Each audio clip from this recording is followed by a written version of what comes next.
Assalamualaikum semua, bersama Datin Koni dijemput khas di sini. Welcome to Kokoci TV. Hari ini Datin Koni nak gosip-gosip sikit pasal 5 bukti dalang Zain Ryan. Sesudah seminggu, semua dah jelas.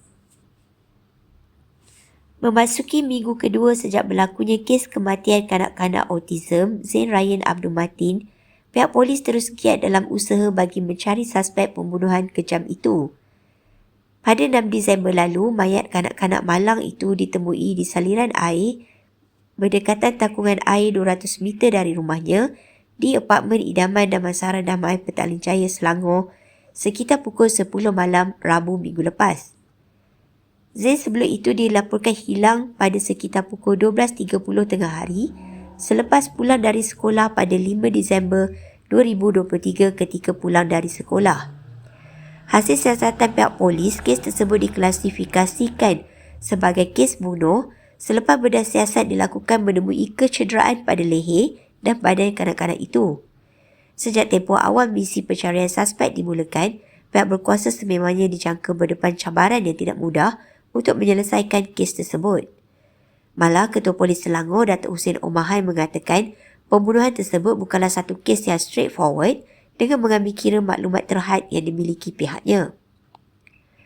Ketiadaan kamera litar tertutup CCTV berdekatan lokasi penemuan mayat kanak-kanak itu juga menyukarkan lagi usaha polis bagi mencari dalang di sebalik pembunuhan tersebut. Pada masa sama, cabaran untuk mengenal pasti suspek juga tidak senang dengan mengambil kira kepadatan penduduk di apartmen terbabit. Ini kerana kawasan apartmen idaman yang menempatkan kediaman keluarga mangsa Zain Ryan mempunyai 18 blok terdiri daripada 2,484 unit rumah serta kedai. Disebabkan itu, Hussein memaklumkan bahawa pihaknya akan membahagikan siasatan kepada dua fasa. Fasa pertama melibatkan usaha mencari dan mengumpul keterangan fizikal di lokasi serta sekitar tempat kejadian. Fasa kedua, siasatan pula akan membabitkan kawasan apartmen idaman yang menempatkan kediaman keluarga mangsa Zain Ryan mempunyai 18 blok terdiri daripada 2,484 unit rumah serta kedai.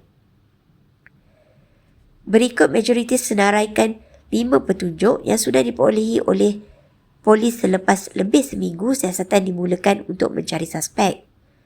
8 Disember, kesan cap jari DNA diharap beri petunjuk.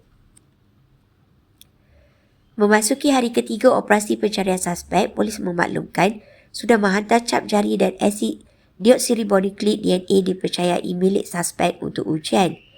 Katanya, keputusan ujian itu dijangka diperolehi sekitar minggu seterusnya dan ia diharapkan dapat membantu polis dalam siasatan bagi mengesan dalang di sebalik pembunuhan tersebut. Pada masa sama, beliau berkata polis juga akan memulakan satu proses ujian DNA beramai-ramai terhadap penduduk sekitar apartmen terbabit yang boleh membantu mengesan mereka yang terlibat. Hussein memaklumkan setakat 14 Disember, pihaknya sudah mengambil peroleh 238 sampel DNA dengan tambahan 10 sampel. 11 Disember, pembunuhan Zain Ryan hanya libat seorang suspek. Polis pada 11 Disember lalu memaklumkan bahawa kes pembunuhan Zain disyaki hanya melibatkan seorang individu. Hussein berkata ia berdasarkan petunjuk, kesan jerutan dan pergelutan yang ditemukan pada tubuh mangsa berusia 6 tahun itu. Kita polis mengesan seorang individu dan percaya kes ini melibatkan seorang individu. Kita telah tengok semua sudut, bekalan data polis serta melakukan tapisan secara besar-besaran dan berharap akan mendapat petunjuk positif sehingga boleh menangkap penjenayah ini, katanya. 12 Disember, dashcam kesan pergerakan mungkin ada kaitan. Hasil analisis beberapa kamera papan pemuka kenderaan penduduk apartmen idaman, polis percaya mengesan pergerakan yang berkemungkinan dapat membantu dalam siasatan kes. Hussein berkata pihaknya masih perlu meneliti lebih lanjut rakaman berkenaan termasuk dengan meningkatkan kualiti rakamannya. Langkah itu perlu dibuat bagi membuat kepastian berkenaan individu dan objek lain yang didapati di rakam alat berkenaan. 13 Disember, selai token jadi petunjuk baru. Pada 13 Disember, polis menemui satu objek baru di dalam takungan air berupa selai token yang dipercayai mempunyai kaitan dengan pembunuhan Zain. Hussein bagaimanapun dilaporkan berkata pihaknya masih tidak dapat memastikan sama ada stokin berkenaan adalah milik mangsa. Ujarnya stokin berkenaan antara barangan dan objek yang perlu dihantar ke makmal untuk analisa lanjut. Penemuan tersebut berjaya dilakukan selepas polis menerima bantuan Jabatan Bomber dan Penyelamat serta Jabatan Pengairan dan Saliran Selangor untuk menyedut keluar takungan air di lokasi penemuan mangsa. 14 Disember, 2 budak jadi saksi nampak Zain 5 jam selepas hilang. Polis memaklumkan pihaknya mengesan 2 saksi kanak-kanak yang mendakwa melihat kelibat Zain ketika hari mangsa hilang. Hussein pada 14 Disember berkata, 2 saksi berkenaan dikatakan terlihat mangsa di tingkat 2 dan tingkat 3 Blok R, apartmen Damansara Damai. Ujarnya, kedua-dua saksi itu memaklumkan melihat Zain sekitar kira-kira 5 jam kanak-kanak itu hilang, iaitu sekitar pukul 5 hingga 5.30 petang sehari sebelum ditemukan dibunuh.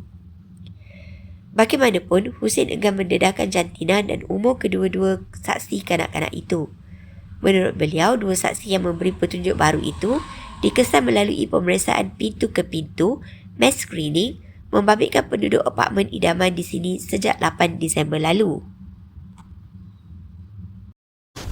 Ya, kejap-kejap. Nak lihat apa seterusnya? Subscribe dulu, okey?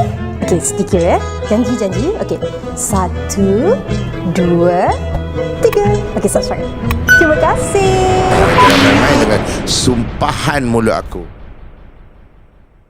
Cik Kihah nak pesan sikit ni. Rujukan kami ambil ni adalah dari artikel yang dipetik di media hiburan.